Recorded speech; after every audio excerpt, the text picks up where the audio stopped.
The Holy Child Jesus, Señor Santo Niño, is the very heart of Cebu, adored by each and every Cebuano through the ages. For Cebu Governor Gwendolyn F. Garcia, this little king is more than just a mere icon of faith and devotion. He is her personal anchor, her strength, her beacon of light, who has guided her through the ups and downs of life. Since 2004, when she made history as the first woman governor of Cebu, she has made a solemn vow to offer the Sinulog dance prayer each year for her beloved Cebu and the Cebuanos. In 2005, she first graced the Sinulog stage, sharing the spotlight with the multi-awarded San Diego Dance Company. In 2006, she danced as a Maranao princess with the Haladaya Festival of Daan Bantayan and as the Egyptian Queen Adia of Nubia in 2007. In 2008, she embodied the goddess of the sea with the Palawud Festival of Bantayan. In 2009, she joined the Tostado Festival of Santander. And in 2010, she led the Ani-Anihan Festival dancers from Tabuelan, ever more determined to show that faith, like tradition, could never be dimmed. In 2011, Governor Garcia didn't just dance on the grand stage. She marched with the Bonga Festival dancers through the streets of Cebu City, hand in hand with now President Ferdinand Bongbong Marcos Jr., embodying the spirit of unity and faith, moving as one through the crowded streets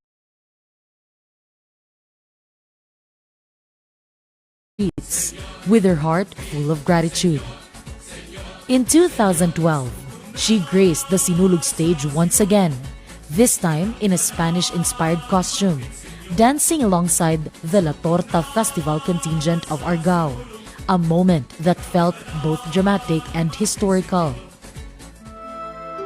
But it was in 2013, during the darkest of days, that Governor Garcia showed the world the true meaning of faith and devotion. After holding up at the capital for almost a month, following her politically motivated suspension, she braved the streets of Cebu, abandoning her office, if only to perform her annual sacred ritual of dancing the Sinulog, this time with the Rosquillas Festival dancers of Liloan.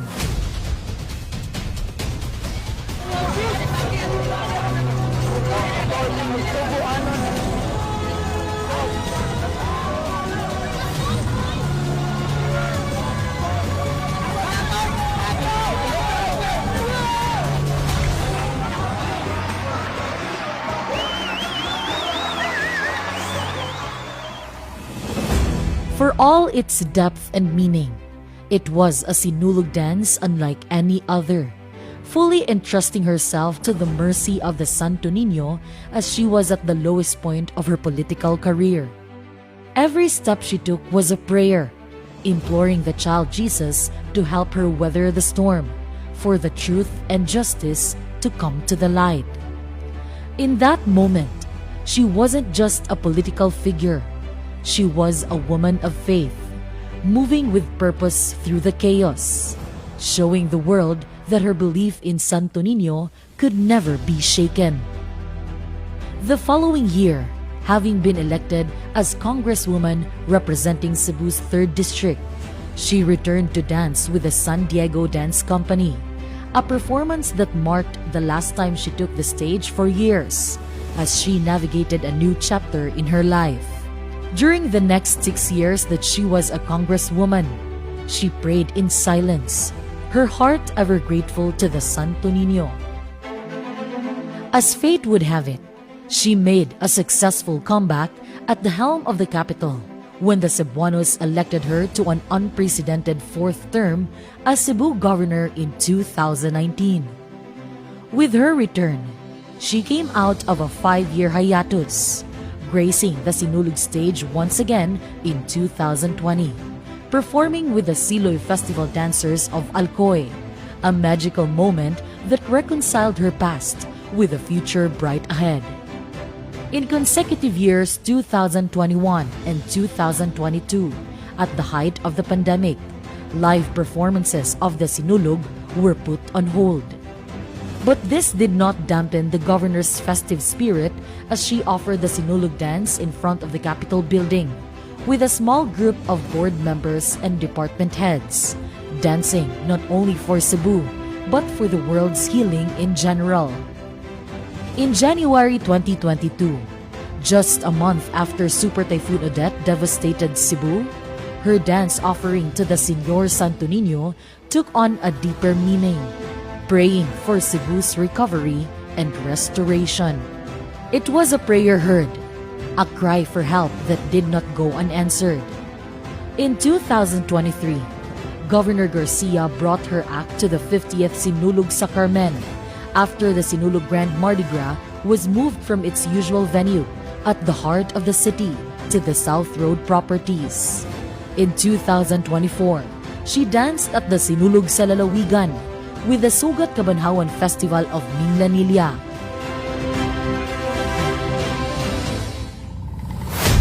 And this year, with the Sinulog finally returning to the Cebu City Sports Center after 2 years.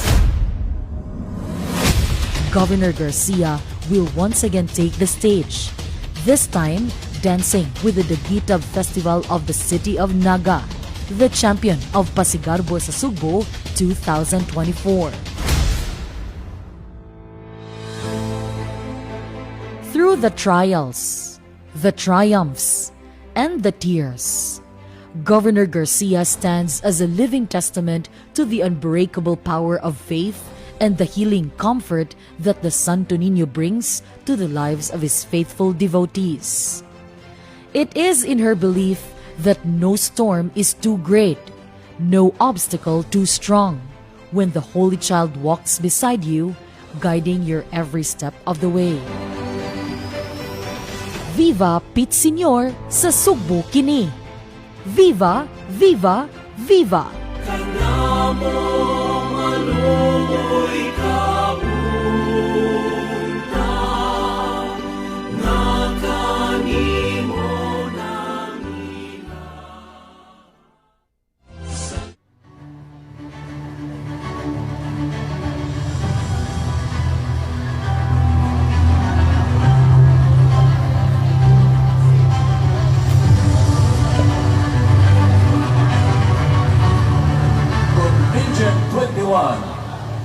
Ubos sa free interpretation category guest contingent nga mao ang lalawigan sa Subo, represented tonight by Tribo Daguitabnon sa Dakbayan sa Naga.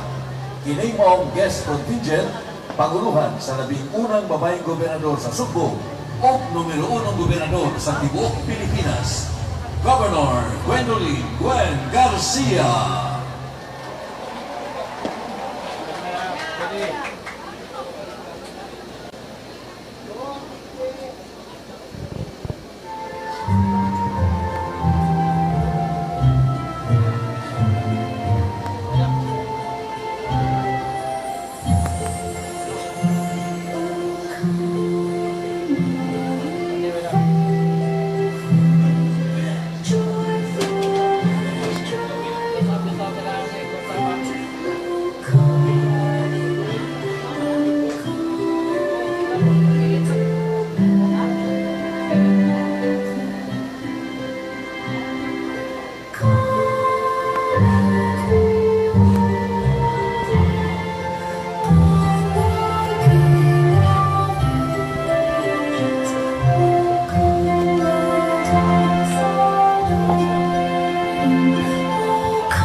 Free Interpretation Contingent Number 21, Guest Contingent, Cebu Provincial Government, represented by Davita Festival of the City of Naga, headed by Governor Gwen Garcia, Mayor Valdemar Chaw, Vice Mayor Virgilio Chaw, Choreographer and Artistic Director, Mark Renell Kabatsu.